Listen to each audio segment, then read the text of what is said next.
I'm Danielle. I'm the founder of 18C, a boutique search agency helping women in engineering find impactful roles and negotiate better pay. So today I'm going to be talking about a very common scenario I've seen throughout my career. Engineers in the middle of their careers who are maybe around 4 to 6 years of experience go through something that I've termed the mid-senior trap, which is really, I think, the hardest job search that you will do in your career, and a pretty influential one if you can move from the mid to the senior level from company to company. So why is this a problem worth talking about? My experience recruiting in-house for many years showed me that companies struggle just as much to close people at the offer stage at this level. They miss out on a lot of great talent when they don't fully understand the context of someone's experience or potential, or just base leveling decisions purely off of a candidate's years of experience. So today's job market is also placing a lot more barriers to entry for these folks at this mid-career level. So I'm excited to dig in and share what I've learned.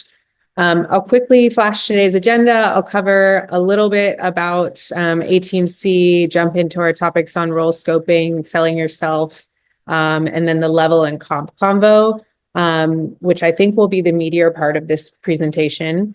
And then this will be about 20 minutes, and hopefully I'll have time to answer questions. So please feel free to filter those in the chat. I won't be able to see them as I'm speaking, but I'll cover those at the end.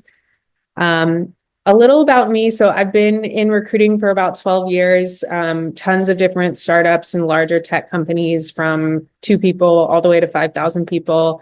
I got my start in executive recruiting in the higher ed and nonprofit industry. Since then, I've been specialized in engineering recruiting at companies like Waymo, Lyft, Blend, Fitbit. I've worked through multiple IPOs, and I've helped thousands of engineers through the course of my career. I've also taken on some leadership roles as the head of talent at a few early stage ventures. I've built communities from the ground up and advised several other communities. I've really loved and enjoyed working with Girl Geek. And outside of work, I'm a big dog lover, avid yogi. I've been teaching yoga for fun for about 12 years as well. Love to be active, and I am currently living in Costa Rica.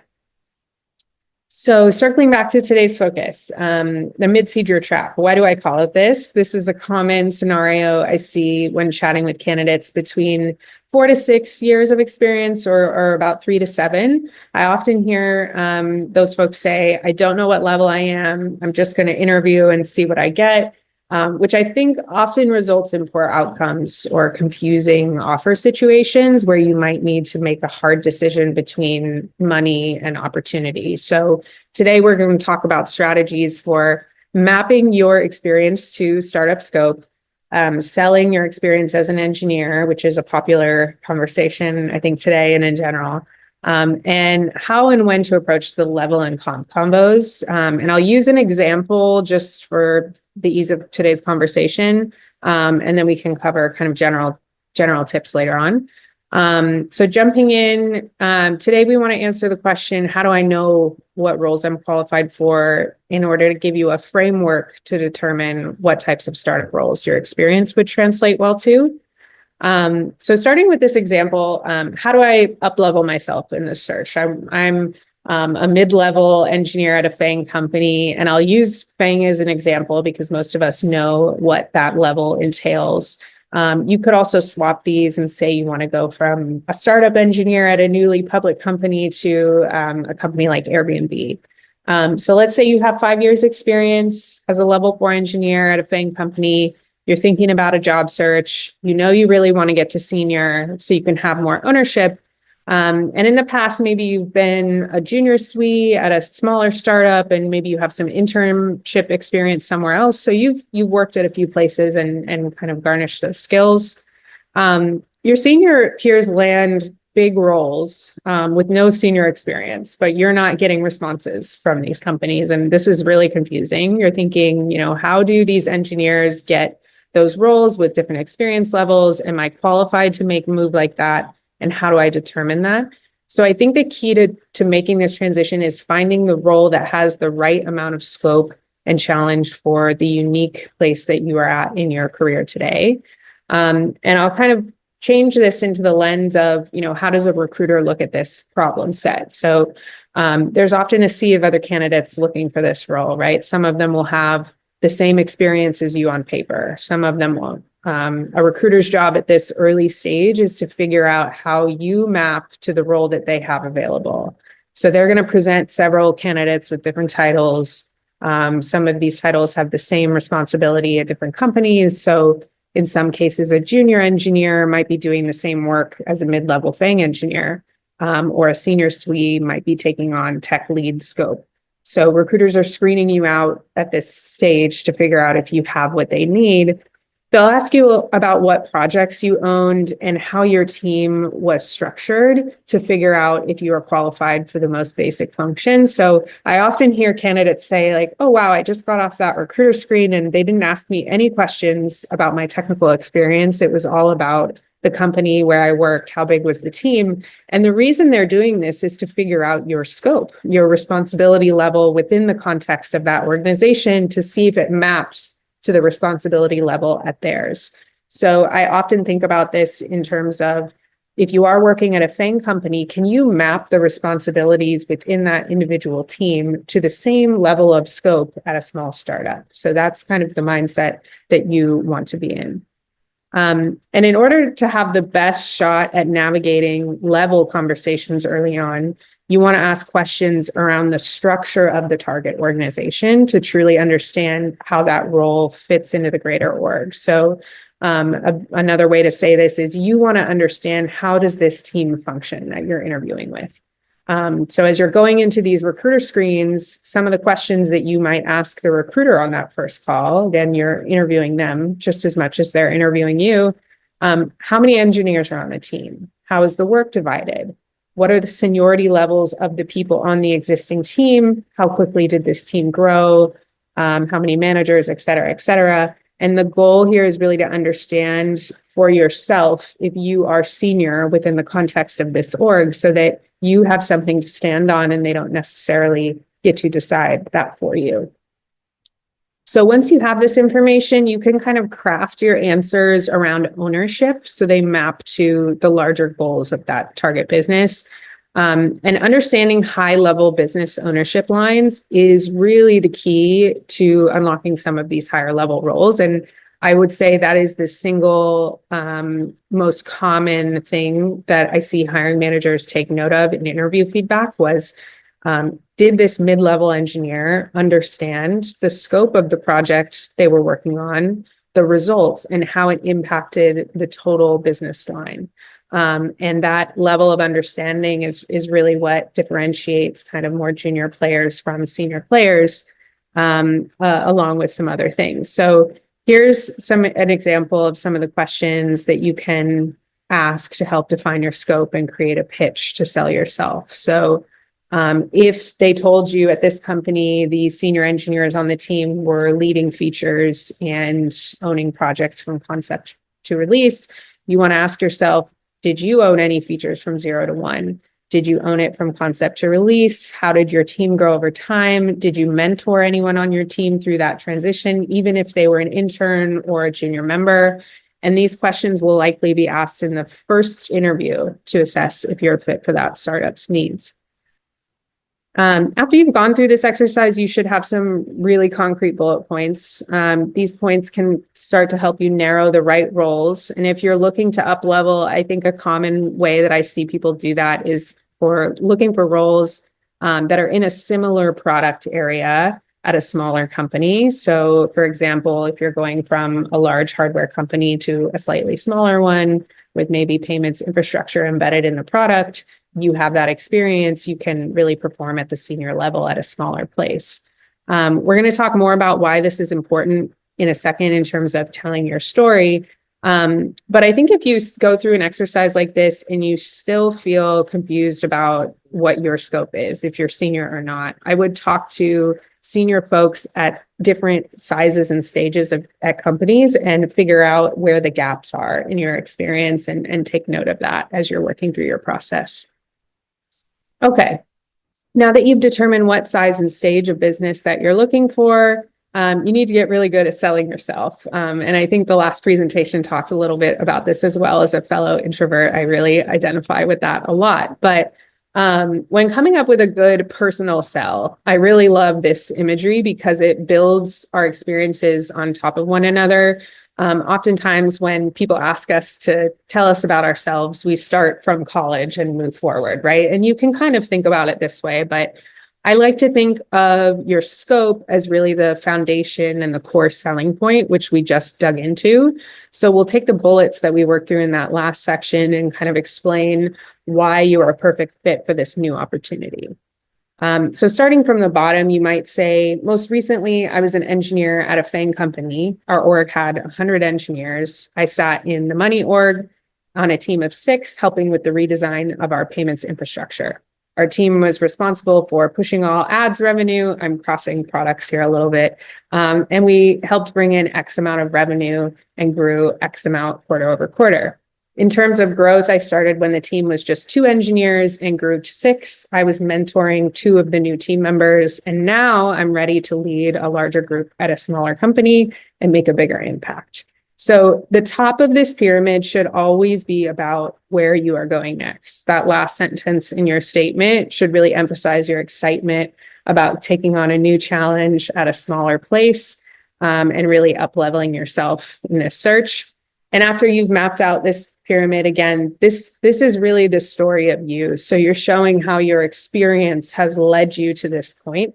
If you are going from, say, in our previous example, a large hardware company to a small one, the now section should really paint that picture of why this company is the perfect fit for you right now. I like to go through the exercise of imagining I've worked at a place for a year. And what did I get from that experience? And if you can't really say anything from that, that might be a good indication that maybe this company is not the right fit for you. But I think it's a good exercise in learning how to sell yourself at this new place. Finally, on the topic of selling yourself, let's cover what to say and what not to say, which I get asked a lot. So I'm mostly referring here to recruiter and hiring manager screens, or any time when you have to summarize yourself really, really well.